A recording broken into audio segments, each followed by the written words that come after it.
1794년 가을, 한양에서 남쪽으로 40리, 수원 팔달산 아래에는 조선 역사상 가장 큰 공사가 한창이었습니다. 정조대왕께서 선친 사도세자의 묘를 이곳으로 옮기시고 그 주변에 새로운 성곽을 쌓고 계셨던 것입니다. 수원 화성, 그것은 단순한 성이 아니었습니다. 정조대왕의 꿈이 담긴 새로운 도시였고 백성을 위한 개혁의 상징이었습니다. 하지만 현장은 아비규환이었습니다. 으랴차차, 으랴차차. 수십 명의 장정들이 굵은 밧줄을 잡고 목청껏 외쳐댔습니다. 팔뚝만 한 밧줄이 팽팽하게 당겨졌고 사람들의 이마에서는 땀이 비 오듯 쏟아졌습니다. 하지만 거대한 돌은 꿈쩍도 하지 않았습니다. 이봐들, 힘을 더 주란 말이야. 이래 가지고서야 우리 조상들께 무슨 면목으로. 인부 두목 신봉사가 호통을 쳤습니다. 그는 60이 넘은 노인이었지만 목소리만큼은 천둥 소리처럼 우렁찼습니다. 봉사님, 정말 안 됩니다. 이 돌은 너무 무겁습니다. 무겁기는 북한산성 쌓을 때는 이것보다 더 큰 돌도 올렸어. 내 놈들 정성이 부족한 거야. 봉사님, 그때는 사람이 더 많았잖습니까? 닥쳐. 그럼 사람을 더 부르든가. 그렇게 또 10명이 추가되었습니다. 이제 밧줄을 잡은 사람만 50명. 하지만 돌은 겨우 손바닥 하나만큼 들려 올랐다가 다시 쿵 하고 떨어졌습니다. 아이고, 한 인부가 밧줄에 손이 쓸려 비명을 질렀습니다. 손바닥이 찢어져 피가 흘렀습니다. 또 다쳤어. 이러다 큰일 나겠어. 현장이 술렁였습니다. 석수 김대석은 그 광경을 보며 한숨을 내쉬었습니다. 그는 20해 동안 돌을 다뤄온 장인이었습니다. 그의 손은 못 박힌 듯 거칠었고 등은 평생 무거운 돌을 지고 다녀 굽어 있었습니다. 대석아, 옆에서 누군가 불렀습니다. 목수 박서방이었습니다. 그는 50년을 목수로 살아온 노장이었습니다. 이러다간 이 성이 완성되는 걸 우리가 살아서 못 볼 것 같네. 그러게 말입니다. 박서방님. 도르래도 써보고 지렛대도 써봤지만 돌이 너무 무겁습니다. 그래. 우리 조상들도 같은 방법을 썼어. 그게 최선이야. 사람이 많으면 되는 거지, 뭐. 하지만 김대석의 마음은 무거웠습니다. 매일같이 다치는 인부들, 더딘 공사 진척. 이대로는 10년이 걸려도 모자랄 것 같았습니다. 그때였습니다. 한 선비가 현장으로 걸어 들어왔습니다. 나이는 30대 중반쯤 되어 보였습니다. 깔끔한 도포 차림이었지만 옷에는 먼지가 묻어 있었습니다. 아마도 먼 길을 걸어온 듯 했습니다. 하지만 무엇보다 눈에 띄는 것은 그의 눈빛이었습니다. 호기심과 열정으로 가득 찬 마치 어린아이처럼 반짝이는 눈이었습니다. 저분이 누구십니까? 정약용이라는 양반이라던데. 정약용? 그 이름 어디서 들어본 것 같은데. 임금님께서 총애하시는 젊은 학자라던데. 특별히 이 공사를 맡아보라고 보내셨다더군. 또 양반이 왔군. 책이나 읽는 양반이 현장에서 뭘 알겠어. 인부들 사이로 수군거림이 퍼져나갔습니다. 정약용은 며칠간 말없이 현장을 둘러보았습니다. 새벽이면 제일 먼저 현장에 나왔고 해가 질 때까지 구석구석을 살폈습니다. 그는 늘 손에 작은 수첩을 들고 다녔고 무언가를 끊임없이 적어 내려갔습니다. 돌의 크기와 무게, 인부의 수와 배치, 밧줄의 굵기와 길이, 도르래의 위치와 개수, 일하는 시간과 휴식 시간, 다친 사람의 수와 부상 부위. 그는 심지어 땅의 경사, 바람의 방향, 햇빛의 각도까지 기록했습니다. 저 양반 대체 뭐 하는 거요? 박서방이 불만스럽게 중얼거렸습니다. 글이나 읽는 양반이 여기서 뭘 안다고 저렇게 적어대는 거야. 우리가 평생 이 일을 해왔는데. 하지만 정약용은 단순히 관찰만 한 것이 아니었습니다. 그는 직접 인부들 사이로 들어갔습니다. 여보시오, 인부. 한 젊은 인부가 놀라서 고개를 들었습니다. 예. 나리께서 왜? 이 밧줄을 잡을 때 어느 부분이 제일 힘드시오? 그야. 처음 들어 올릴 때가 제일 힘듭니다. 일단 들리기 시작하면 좀 나아지는데 처음에는 정말. 그렇군요. 그럼 이 도르래는 어떻게 생각하시오? 도르래요? 글쎄요. 있는 것보다는 낫지만 그렇게 큰 도움은 안 되는 것 같습니다. 정약용은 고개를 끄덕이며 수첩에 적었습니다. 고맙소. 아닙니다. 젊은 인부는 어리둥절한 표정으로 정약용을 바라보았습니다. 양반이 천한 인부에게 고맙다니. 이런 일은 처음이었습니다.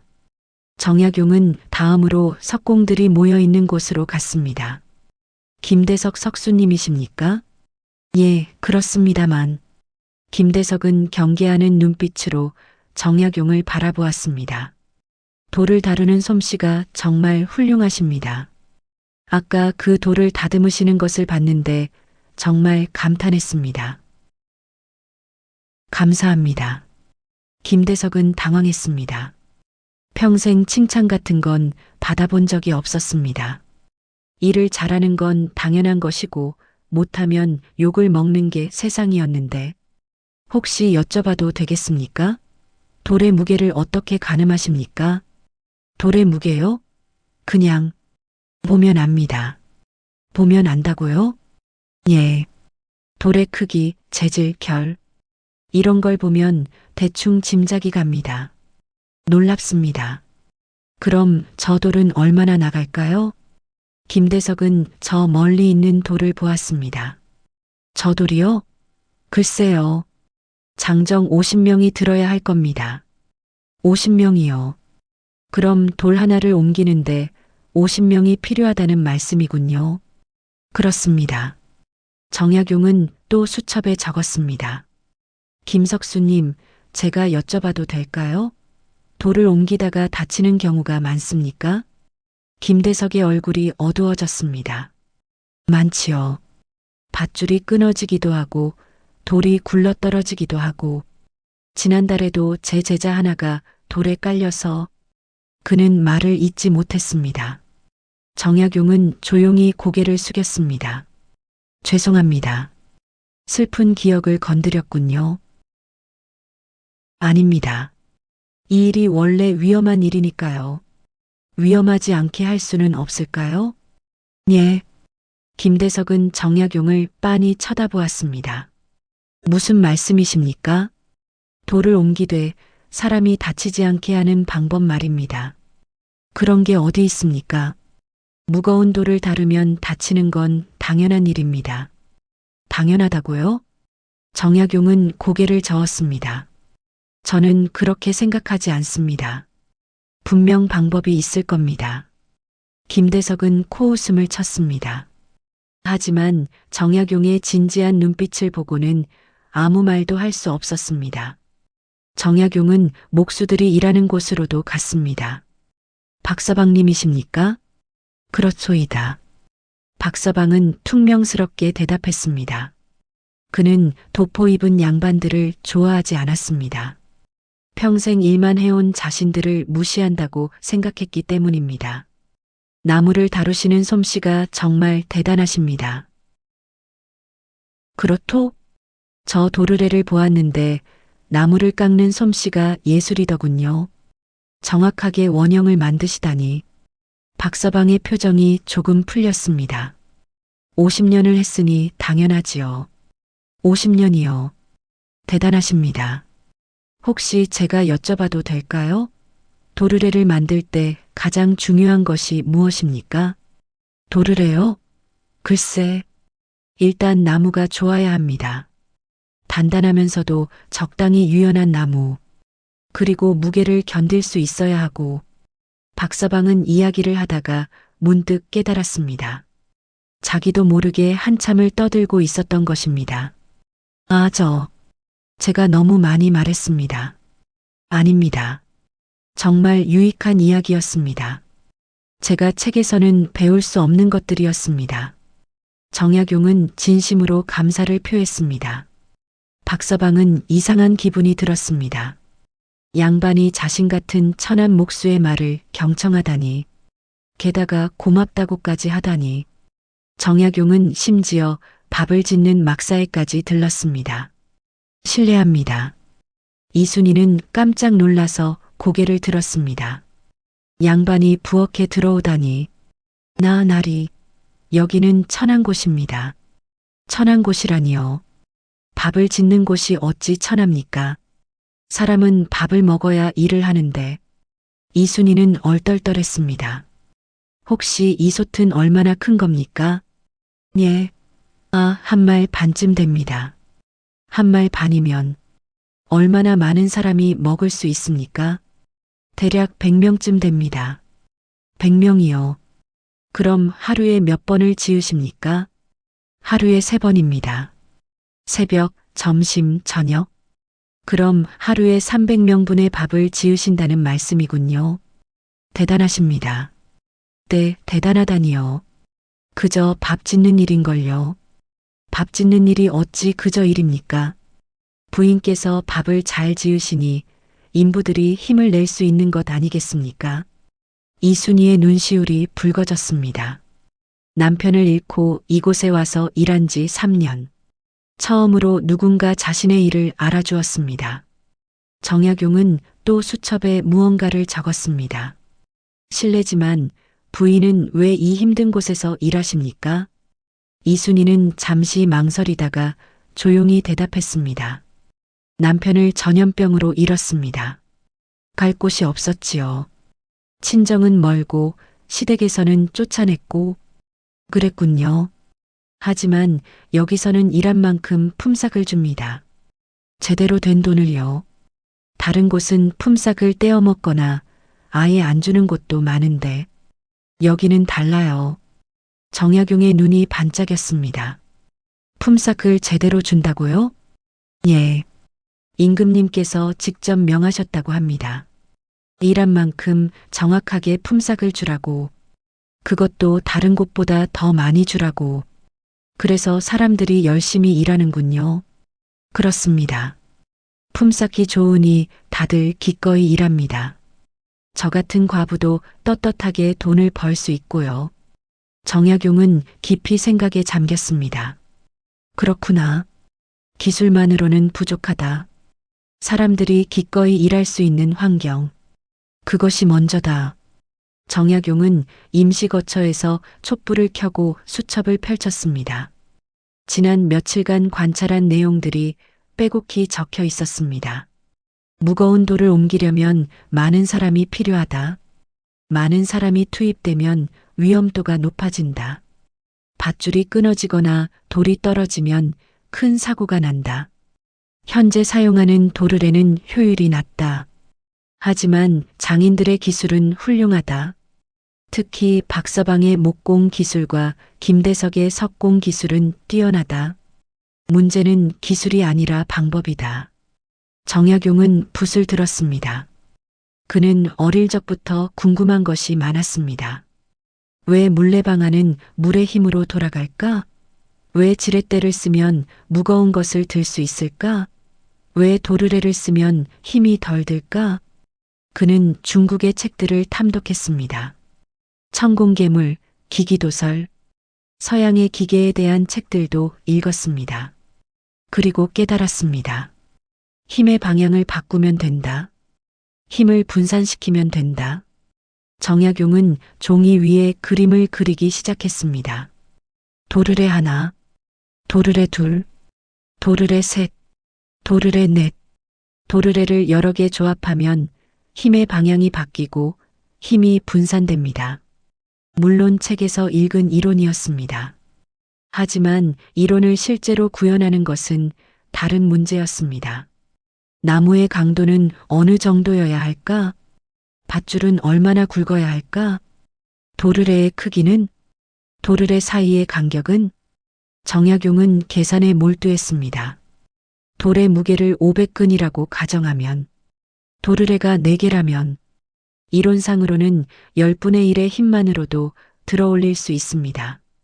그럼 50명이 아니라 5명이면 된다. 하지만 이론과 현실은 달랐습니다. 마찰력, 나무의 탄성, 밧줄의 늘어남. 고려해야 할 것이 너무 많았습니다. 일단 만들어보자. 실패하면 고치면 된다. 정약용은 밤새 설계도를 그렸습니다. 다음 날 아침, 정약용은 공사 책임자들을 모았습니다. 최재공, 영의정, 유판서, 박서방, 김대석, 신봉사가 자리에 모였습니다.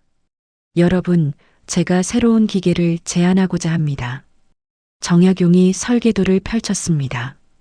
이름은 거중기입니다. 무거운 것을 들어올리는 기계라는 뜻입니다. 사람들은 설계도를 뚫어지게 쳐다보았습니다. 도르래를 4개 조합한 것입니다. 이렇게 하면 적은 힘으로 무거운 돌을 들어올릴 수 있습니다. 최재공, 영의정이 관심을 보였습니다. 흥미롭소. 하지만 정말로 가능한 일이요? 이론상으로는 가능합니다. 물론 실제로 만들어 봐야 알겠지만 그때 유판서가 코웃음을 쳤습니다. 이론상으로? 허허, 젊은 양반이 책만 읽어서 그래. 이론과 실제는 다른 법이요. 그렇습니다. 그래서 실제로 만들어 보려고 합니다. 만들어? 누가? 제가요. 당신이? 양반이 무슨 연장을 다룰 줄 아오? 박서방이 거들었습니다. 맞는 말씀입니다. 나무를 다루는 건 하루 이틀에 되는 일이 아닙니다. 평생을 배워야 하는 기술입니다. 정약용은 고개를 숙였습니다. 물론입니다. 제가 어찌 선생님들의 기술을 따라가겠습니까? 그래서 부탁드리려고 합니다. 부탁? 함께 만들어 주십시오. 제가 설계를 하면 선생님들께서 기술을 더해 주십시오. 박서방은 난처한 표정을 지었습니다. 글쎄, 저는 제 방식대로 살아왔습니다. 조상들이 해왔던 방식대로요. 갑자기 새로운 것을 만들라니. 김대석도 고개를 저었습니다. 저도 마찬가지입니다. 20해 동안 돌을 다뤄왔지만 기계 같은 건 만들어 본 적이 없습니다. 유판서가 비웃었습니다. 보십시오, 영의정님. 현장 사람들도 원하지 않습니다. 쓸데없는 짓 그만두시지요. 쓸데없는 짓이라고요? 정약용의 목소리에 힘이 실렸습니다.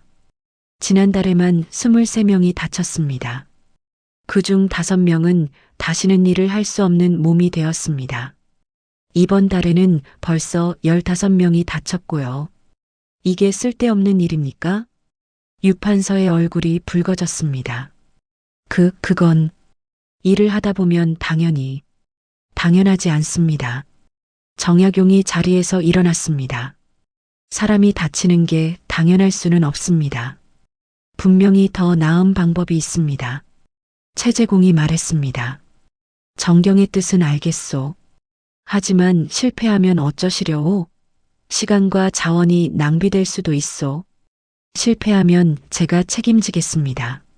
하지만 적어도 시도는 해봐야 하지 않겠습니까? 최재공은 깊이 생각에 잠겼습니다. 그는 정약용의 재능을 오래전부터 알아봤던 사람이었습니다. 이 젊은 학자는 분명 뭔가 다른 것을 보는 눈이 있었습니다. 좋소. 허락하겠소. 하지만 한 달만 주겠소. 한 달 안에 결과를 보여주시오. 감사합니다. 유판서가 투덜거렸습니다. 아이고, 시간 낭비. 두고 보십시오. 분명 실패할 겁니다. 박서방과 김대석은 서로를 바라보았습니다. 두 사람 모두 난처한 표정이었습니다. 그날 저녁, 정약용은 혼자 자재 창고로 갔습니다.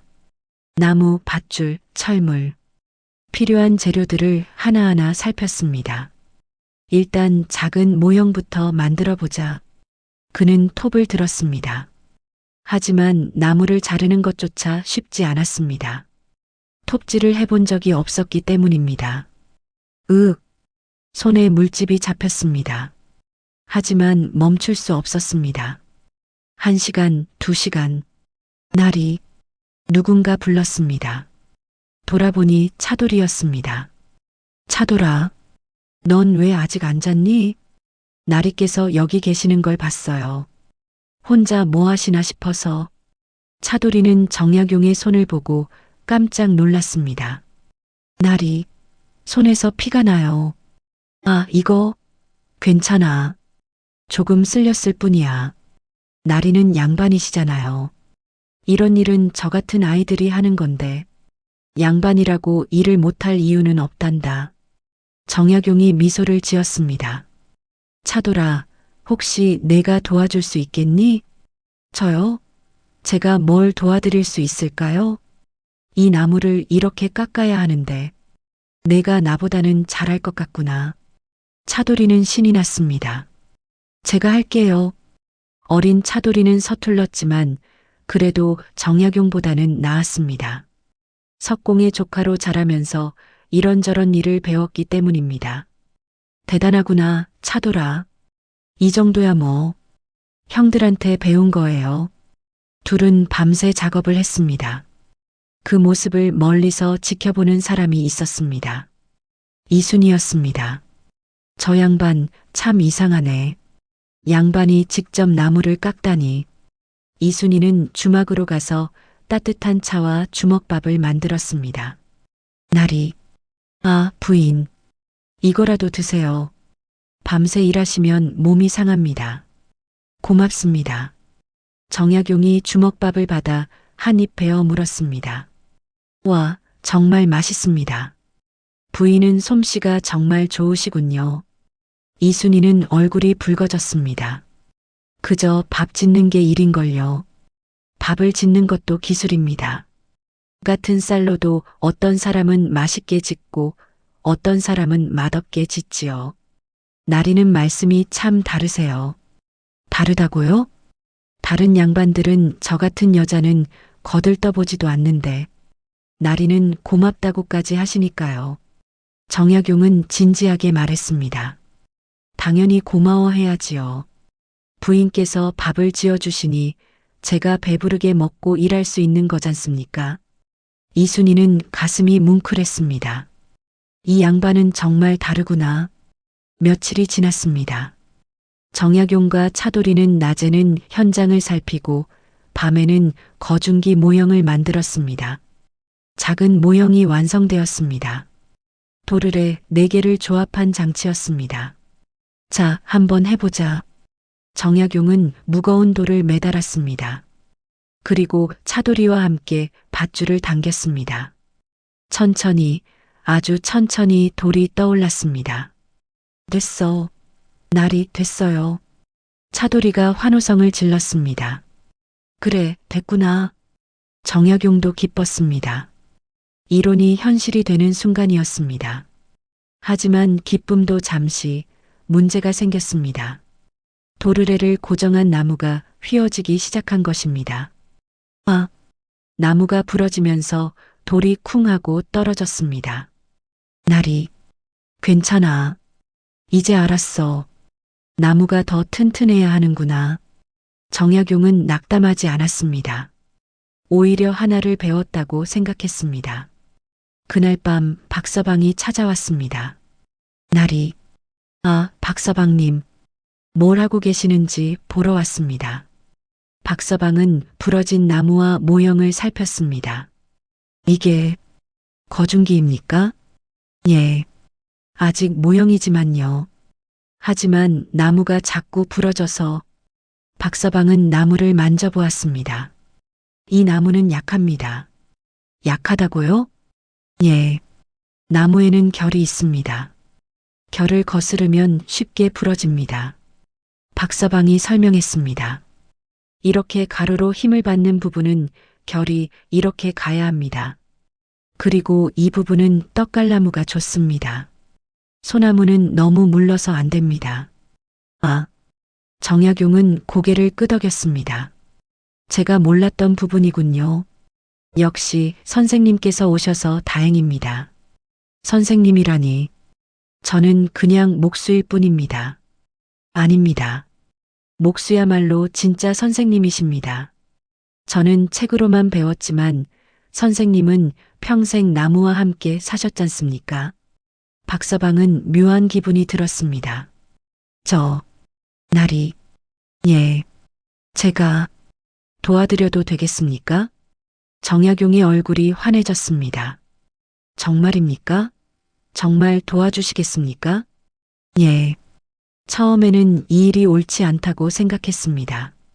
조상들의 방식을 버리는 것 같아서요. 박서방이 조용히 말했습니다.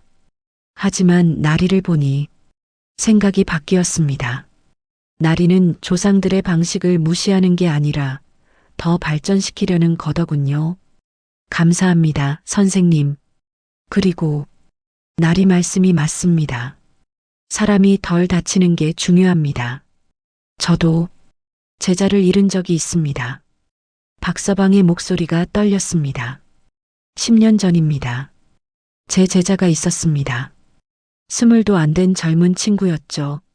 충주 다리를 만들 때였습니다. 나무가 떨어져서 그는 말을 잇지 못했습니다. 정약용은 조용히 박서방의 어깨에 손을 얹었습니다. 그때도 생각했습니다. 더 안전한 방법이 없을까? 하지만 저는 몰랐습니다. 어떻게 해야 할지 이제 함께 찾으면 됩니다. 예, 함께 찾겠습니다. 박서방은 눈물을 훔쳤습니다. 그날부터 박서방이 합류했습니다. 박서방의 합류는 큰 변화를 가져왔습니다. 이 부분은 떡갈나무로 바꿔야 합니다. 그리고 여기는 이렇게 짜맞춰야 튼튼합니다. 아, 그렇군요. 책에는 이런 게 없었습니다. 책에는 나무의 결까지는 안 나오니까요. 박서방은 50년 경험을 총동원했습니다. 그리고 정약용은 그 경험에 이론을 더했습니다. 선생님, 이 부분을 이렇게 각도를 주면 어떨까요? 힘이 분산될 것 같은데. 오, 그렇겠군요. 좋은 생각입니다. 둘은 밤낮으로 토론하고 실험하고 수정했습니다. 소문이 퍼졌습니다. 박서방이 저 양반을 돕는다더라. 정말? 그 고집쟁이 박서방이? 김대석도 궁금했습니다. 어느 날 저녁 그도 작업장을 찾았습니다. 박 형님. 오, 대석이. 왔나? 형님, 정말 저 양반을 돕고 계십니까? 그렇네. 왜요? 처음에는 그렇게 반대하셨잖습니까?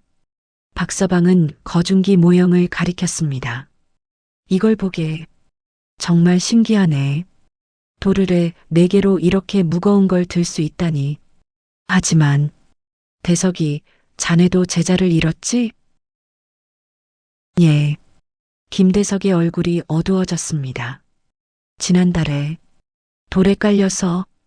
그럼 알겠네. 이 거중기가 있으면 그런 일이 줄어들 거야. 김대석은 모형을 유심히 살폈습니다. 정말 될까요? 모르지. 하지만 해봐야지. 안 해보고 어떻게 알겠나? 정약용이 다가왔습니다. 김석수님 오셨군요. 예.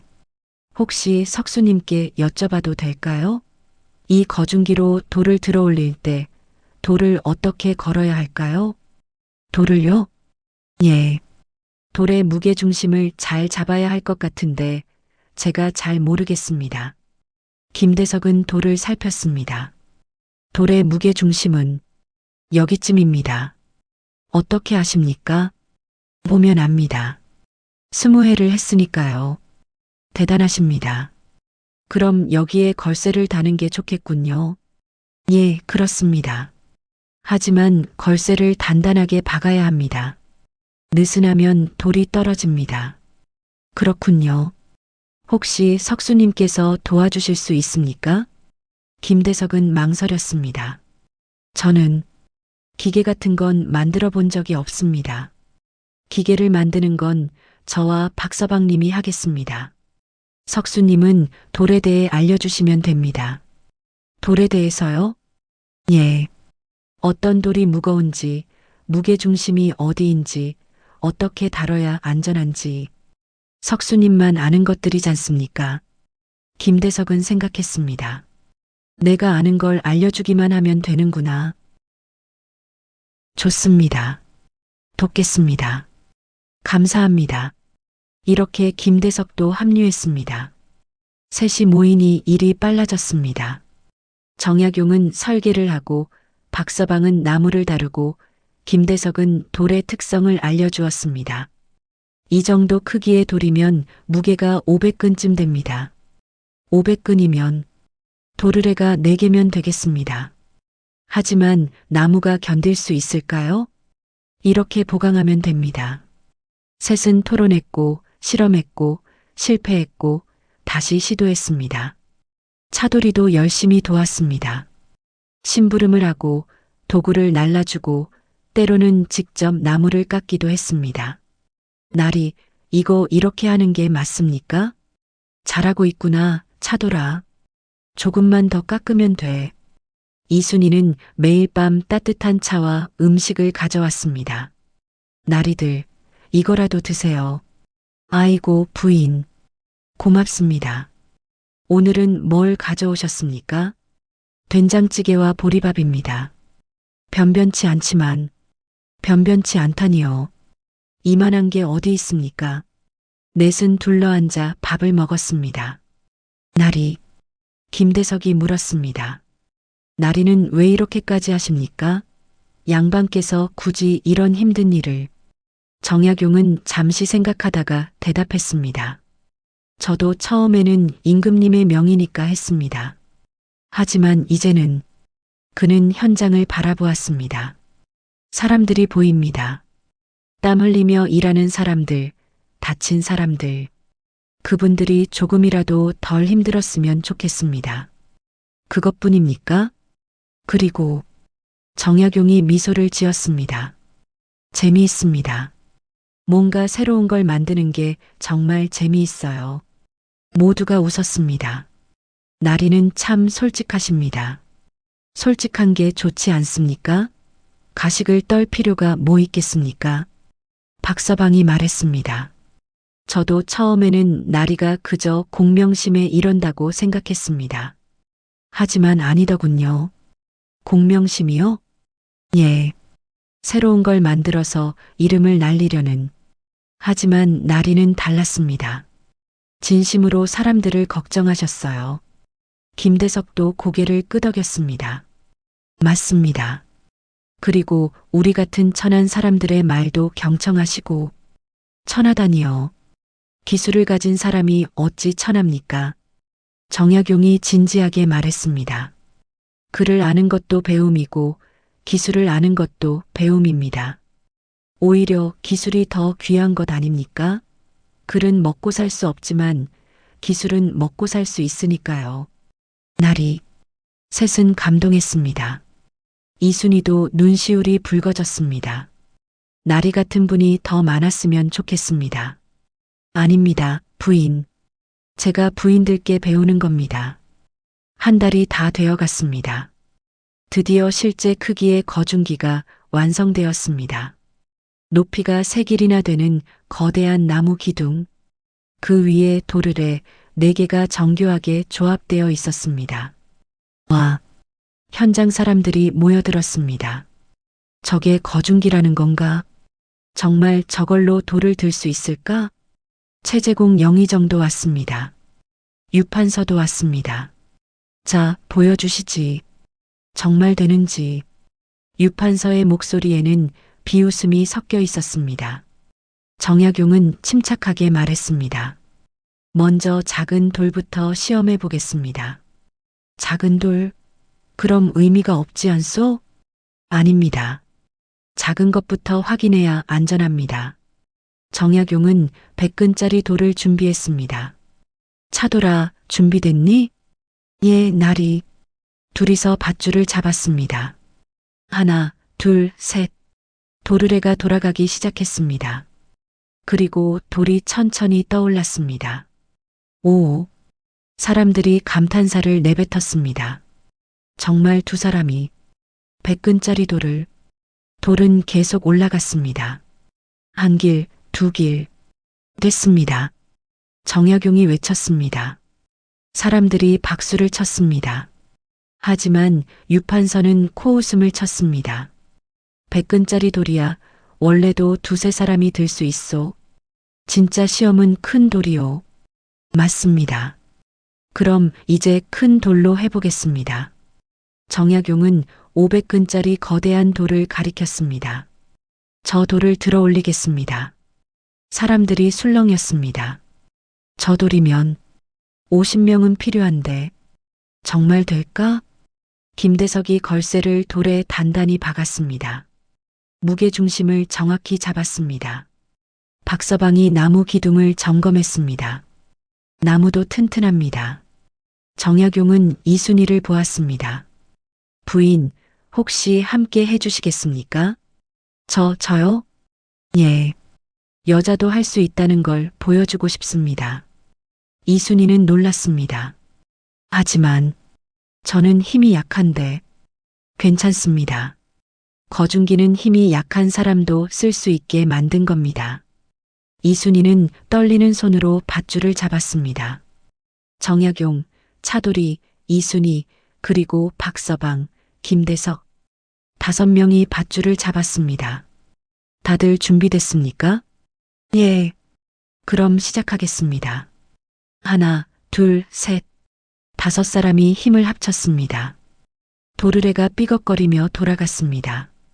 나무 기둥이 흔들렸습니다. 밧줄이 팽팽하게 당겨졌습니다. 그리고 거대한 돌이 천천히, 아주 천천히 떠올랐습니다. 세상에 5명이 500근짜리 돌을 사람들이 입을 다물지 못했습니다. 돌은 계속 올라갔습니다.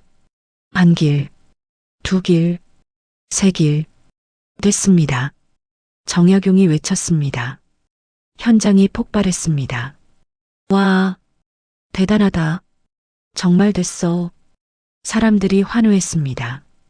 최재공은 눈물을 글썽였습니다. 장하오, 정경, 정말 장하오.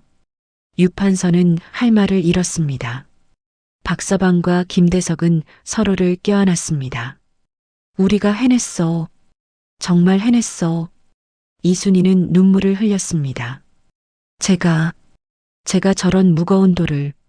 차돌이는 뛰어다니며 소리쳤습니다. 나리, 우리가 해냈어요. 해냈어요. 정약용은 하늘을 바라보았습니다. 해냈구나. 정말 해냈어. 거중기의 소문은 순식간에 퍼졌습니다. 다른 공사 현장에서도 사람들이 찾아왔습니다. 저희도 거중기를 쓸 수 있습니까? 물론입니다. 정약용은 기꺼이 설계도를 나눠주었습니다. 이렇게 만들면 됩니다. 어려운 것은 박서방님과 김석수님께서 가르쳐 주실 겁니다. 박서방과 김대석은 다른 목수들과 석공들을 가르쳤습니다. 나무는 이렇게 짜맞춰야 합니다. 돌의 무게중심은 이렇게 잡습니다. 한 달 후 수원 화성 곳곳에 거중기가 세워졌습니다. 공사 속도가 눈에 띄게 빨라졌습니다. 하지만 무엇보다 중요한 것은 다치는 사람이 크게 줄었다는 것입니다. 이번 달에는 다친 사람이 5명밖에 안 됩니다. 신봉사가 기뻐했습니다. 전에는 20명도 넘었는데 정약용은 만족했습니다. 하지만 그는 여기서 멈추지 않았습니다. 수레도 개량할 수 있을 것 같습니다. 수레요? 예. 지금 수레는 짐을 많이 못 싣지 않습니까? 바퀴를 크게 하고 구조를 바꾸면 정약용은 또 설계에 들어갔습니다. 개량된 수레는 2배나 많은 짐을 실을 수 있었습니다. 벽돌도 균일하게 만들 수 있습니다. 정약용은 벽돌 찍는 틀을 만들었습니다. 덕분에 벽돌의 품질이 똑같아졌습니다. 공사 일지도 제대로 써야 합니다. 정약용은 매일의 작업 내용, 사용한 자재, 투입된 인력을 꼼꼼히 기록했습니다. 나중에 또 성을 쌓을 때 참고할 수 있습니다. 하지만 정약용이 가장 신경 쓴 것은 사람이었습니다. 휴식 시간을 늘려야 합니다. 휴식 시간을요? 예. 사람이 너무 지치면 실수를 합니다. 실수는 사고로 이어집니다. 정약용은 2시간마다 휴식 시간을 주도록 했습니다. 품삯도 제때 줘야 합니다. 그건 이미 하고 있지 않습니까? 더 투명하게 해야 합니다. 누가 얼마나 일했는지, 얼마를 받았는지 모두 기록해야 합니다. 정약용은 품삯 장부를 만들었습니다. 덕분에 부정이 사라졌습니다. 밥도 더 좋아져야 합니다. 밥이요?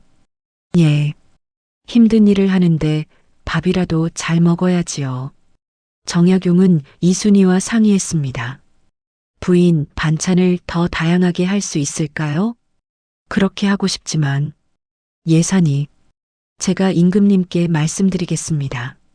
정조대왕은 흔쾌히 허락했습니다. 백성들이 잘 먹어야 일도 잘하는 법이지. 덕분에 현장의 밥이 좋아졌습니다. 사람들은 더욱 열심히 일했습니다. 하지만 모든 일이 순탄할 수는 없었습니다. 어느 날 큰 사고가 일어났습니다. 가장 큰 거중기가 무너진 것입니다. 으악! 다행히 사람은 다치지 않았습니다. 하지만 거중기는 박살이 났고 거대한 돌도 깨졌습니다. 유판서가 달려왔습니다. 봤습니까? 내 말이 뭐라고 했소? 이런 위험한 것을 조용히 하십시오. 정약용이 단호하게 말했습니다. 지금은 원인을 파악할 때입니다. 정약용은 부러진 나무를 살폈습니다. 밤새 조사한 끝에 원인을 찾았습니다. 이 부분입니다. 하중 계산이 잘못됐습니다. 하중 계산? 예. 돌의 무게는 맞게 계산했는데 돌이 흔들릴 때 생기는 추가 힘을 고려하지 못했습니다. 박서방이 말했습니다. 그리고 나무의 결도 문제가 있었습니다. 제가 확인을 제대로 못했습니다. 김대섭도 고개를 숙였습니다. 돌을 거는 위치도 정확하지 않았습니다. 제 실수입니다. 셋은 서로를 바라보았습니다. 우리 모두의 잘못입니다. 유판서가 비웃었습니다. 그래서 이제 어쩌시려오? 포기하시겠소? 포기요? 정약용이 고개를 저었습니다. 포기는 없습니다. 다시 만들면 됩니다. 다시? 또 실패하면 어쩌려고? 실패하면 또 고치면 됩니다. 실패는 배움의 기회입니다. 정약용은 사람들을 모았습니다. 여러분, 죄송합니다. 제 계산이 부족했습니다. 날이 잘못이 아닙니다. 맞습니다. 우리 모두 처음 하는 일이지 않습니까? 사람들이 정약용을 위로했습니다. 이번 실패로 많은 것을 배웠습니다. 이제 더 안전한 거중기를 만들 수 있습니다. 정약용은 다시 설계에 들어갔습니다. 이번에는 더 꼼꼼했습니다. 하중을 다시 계산했습니다. 나무의 굵기를 늘렸습니다. 보강재를 추가했습니다. 안전장치도 만들었습니다. 박서방은 나무를 더 세심하게 골랐습니다. 김대석은 돌을 꺼는 방법을 개선했습니다. 차돌이는 밤새 심부름을 했습니다. 이순이는 따뜻한 밥을 지었습니다. 모두가 하나가 되었습니다. 한 달 후 개량된 거중기가 완성되었습니다. 이번에는 더 크고 더 안전했습니다. 자, 시험해 보겠습니다. 정약용은 1000근짜리 거대한 돌을 준비했습니다. 사람들이 숨을 죽였습니다. 하나, 둘, 셋. 거중기가 작동했습니다. 도르래가 돌아갔습니다. 나무가 삐걱거렸습니다. 하지만 이번에는 괜찮았습니다. 돌이 천천히 떠올랐습니다. 한 길, 두 길, 세 길, 네 길. 성공입니다. 환호성이 터져 나왔습니다. 유판서는 아무 말도 하지 못하고 돌아갔습니다. 1796년 9월 수원 화성이 완성되었습니다. 당초 계획보다 훨씬 빨랐습니다. 예상으로는 10년이 걸린다고 했는데 불과 2년 반 만에 완성된 것입니다. 거중기의 힘이었습니다. 하지만 무엇보다 중요한 것은 사고가 크게 줄었다는 것입니다. 2년 반 동안 사망자가 단 3명입니다. 신봉사가 보고했습니다. 예전 같았으면 100명도 넘었을 겁니다. 정조대왕이 수원 화성을 방문했습니다. 준공식은 성대했습니다. 잘했다, 경들아. 정조는 인부들 한 명 한 명을 격려했습니다. 경들의 노고가 없었다면 이 성은 완성되지 못했을 것이요. 그리고 정약용을 불렀습니다. 정경, 이리 오시오. 예, 전하. 경의 거중기가 없었다면 이 성은 10년이 걸렸을 것이요. 경의 공이 크오. 황공하옵니다, 전하. 하지만 짐이 아는 바로는 경 혼자 한 것이 아니지 않소? 그렇습니다, 전하. 박서방님, 김석수님, 그리고 수많은 장인들과 인부들이 함께 했습니다. 정조는 고개를 끄덕였습니다. 박서방, 김대석, 이리 나오시오. 두 사람은 떨며 나왔습니다. 경들도 큰 공을 세웠소. 짐이 포상하겠소. 정조는 박서방에게 명장이라는 칭호를 내렸습니다. 경은 50년을 몫으로 살았소. 그리고 그 기술을 아낌없이 나눴소. 진정한 장인이요. 박서방은 눈물을 흘렸습니다. 황공하옵니다. 김대석에게는 석공 교관이라는 직책을 내렸습니다. 경은 이제 다른 석공들을 가르치시오. 경의 기술이 후대에 전해지도록. 감사합니다, 전하. 이순희에게는 후한 상금을 내렸습니다. 부인은 2년 반 동안 수천 명의 밥을 지었소. 그 노고를 치하하오. 황공하옵니다, 전하. 차돌이는 관청의 견습생으로 뽑혔습니다. 너는 앞으로 관청에서 일하며 배우거라. 훌륭한 기술자가 되어라. 예, 감사합니다. 정조는 다시 정약용을 보았습니다. 정경? 예, 전하. 경이 만든 거중기, 그리고 수레, 벽돌틀, 이 모든 것을 책으로 남기시오. 예, 전하. 이미 기록하고 있습니다. 좋소. 하지만 단순히 기계의 원리만 적지 마시오. 전하, 사람들이 어떻게 협력했는지, 어떻게 서로 배웠는지도 함께 적으시오. 그것이 진짜 유산이요. 정약용은 깊이 절했습니다. 명심하겠습니다, 전하. 그날 저녁 모두가 모여 축하연을 열었습니다. 이순희가 특별히 정성껏 준비한 음식이 상에 가득했습니다. 자, 모두 잔을 드시오. 최재공이 외쳤습니다. 우리 모두의 건강을 위하여. 건배. 사람들이 환호했습니다. 박서방이 정약용에게 술잔을 건넸습니다. 나리. 예, 선생님. 처음에는 나리가 미웠습니다. 알고 있습니다. 평생 갈고 닦은 제 기술을 무시하는 것 같았으니까요. 하지만 나리는 달랐습니다. 다르다니요? 우리를 무시한 게 아니라 우리와 함께하려 했습니다. 우리 기술에 날개를 달아준 겁니다. 김대석이 거들었습니다. 저도 그랬습니다. 처음에는 책만 읽는 양반이 뭘 안다고 생각했습니다. 하지만 나리는 우리 말을 경청했습니다. 우리 기술을 존중했습니다. 정약용이 대답했습니다. 아닙니다. 제가 배웠습니다. 책 속의 지식은 현장의 지혜와 만나야 비로소 쓸모가 있다는 것을요. 그게 바로 혁신이더군요. 박서방이 말했습니다. 혁신이란 게 거창한 게 아니었습니다. 서로의 지혜를 모으는 것, 그게 혁신이더군요. 이순희가 조용히 말했습니다. 날이 저 같은 과부도 떳떳하게 일할 수 있게 해주셔서 감사합니다. 무슨 말씀을 하십니까, 부인? 덕분에 제 아이를 학교에 보낼 수 있게 됐습니다. 제대로 된 품삯을 받아서요. 차돌이가 신이 나서 말했습니다. 저도요. 이제 글도 배우고 기술도 배울 수 있어요. 정약용은 차돌이의 머리를 쓰다듬었습니다. 그래, 훌륭한 사람이 되거라. 하지만 기억해라. 모려오나리. 진짜 혁신은 혼자 이루는 게 아니란다. 많은 사람들과 함께 그들의 지혜를 모을 때 비로소 가능한 거란다. 명심하겠습니다. 최재공이 말했습니다. 정경, 거중기의 원리를 책으로 남기시오. 그러겠습니다.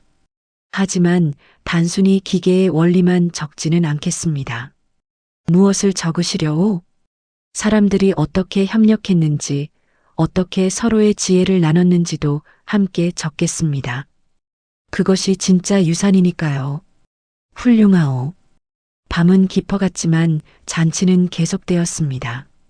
웃음소리가 화성의 성벽에 울려 퍼졌습니다. 별들이 하늘에서 그들을 내려다보았습니다. 1801년 정약용은 유배를 가게 되었습니다. 천주교 문제로 탄압을 받은 것입니다. 전라도 강진, 멀고 먼 유배지였습니다. 하지만 정약용은 유배지에서도 멈추지 않았습니다. 그는 책을 썼습니다. 목민심서 백성을 다스리는 관리들을 위한 책, 경세유표 나라를 다스리는 방법에 대한 책, 흠음신서 재판과 형벌에 대한 책, 그리고 기기도설 기계의 원리에 대한 책. 기기도설에는 거중기를 비롯한 여러 기계의 원리가 상세히 기록되어 있었습니다. 하지만 첫 장에는 이렇게 적혀 있었습니다. 기술은 사람을 위한 것이다. 사람이 기술을 위해 존재하는 것이 아니다. 가장 훌륭한 기술은 가장 약한 사람도 쓸 수 있는 기술이다. 그리고 그 기술은 혼자가 아닌 여럿의 지혜가 모일 때 탄생한다. 그 옆에는 작은 글씨로 이렇게 적혀 있었습니다. 수원화성의 거중기는 나 혼자 만든 것이 아니다. 목수 박서방, 석수 김대석, 그리고 수많은 이름 없는 장인들과 인부들이 함께 만들었다. 밥을 지어준 이순이 부인, 심부름을 해준 차돌이, 격려해준 최재공 영의정, 그리고 믿어준 정조대왕. 그들의 이름을 역사는 기록하지 못할지 모르나 나는 영원히 기억할 것이다. 그들이 없었다면 거중기는 그저 종이 위의 그림으로 끝났을 것이다. 진짜 혁신은 혼자가 아닌 함께 만드는 것이다. 정약용은 유배지에서 18년을 보냈습니다. 하지만 그는 좌절하지 않았습니다. 오히려 그 시간 동안 500여 권의 책을 썼습니다. 그의 책들은 후대에 큰 영향을 미쳤습니다. 하지만 무엇보다 중요한 것은 그가 보여준 태도였습니다. 끊임없이 배우고, 끊임없이 질문하고, 끊임없이 도전하는 자세, 그리고 무엇보다 사람을 존중하는 마음. 정약용 선생의 거중기는 조선 건축사에 혁명을 가져왔습니다. 수원 화성뿐만 아니라 그 후 지어진 많은 건축물에 사용되었습니다. 하지만 거중기보다 더 중요한 유산이 있었습니다. 그것은 바로 협력의 정신이었습니다. 정약용 선생은 보여주셨습니다. 혁신은 혼자 이루는 것이 아니라는 것을, 책 속의 지식과 현장의 지혜가 만나야 한다는 것을, 양반과 평민, 학자와 장인이 함께해야 한다는 것을. 그분은 평생 500여 권의 책을 쓰셨습니다. 하지만 그분의 가장 큰 유산은 책이 아니었습니다. 사람들의 마음속에 남긴 씨앗이었습니다. 변화를 두려워하지 않되 전통을 존중하는 마음, 혼자 앞서가려 하지 않고 함께 가려는 마음, 지식을 독점하지 않고 나누려는 마음, 그 마음이 진짜 혁신을 만들어냅니다. 오늘도 어디선가 누군가는 새로운 아이디어로 세상을 바꾸려 애쓰고 있겠지요. 그분들에게 정약용 선생은 말씀하십니다. 혼자 가면 빠르지만 함께 가면 멀리 간다. 그리고 덧붙이십니다. 진짜 혁신은 사람을 위한 것이어야 한다. 사람이 기술을 위해 희생해서는 안 된다. 정약용 선생. 그분은 단순한 학자가 아니었습니다. 혁신가였고 협력자였고 무엇보다 사람을 사랑한 분이었습니다. 그분의 정신은 200여 년이 지난 지금도 우리에게 큰 울림을 줍니다. 오늘 이 이야기를 들으신 여러분, 여러분도 어디선가 작은 혁신을 만들어가고 계실 겁니다. 그때 기억하십시오. 혼자가 아닌 함께, 독점이 아닌 나눔, 기술을 위한 사람이 아닌 사람을 위한 기술. 그것이 진짜 혁신입니다.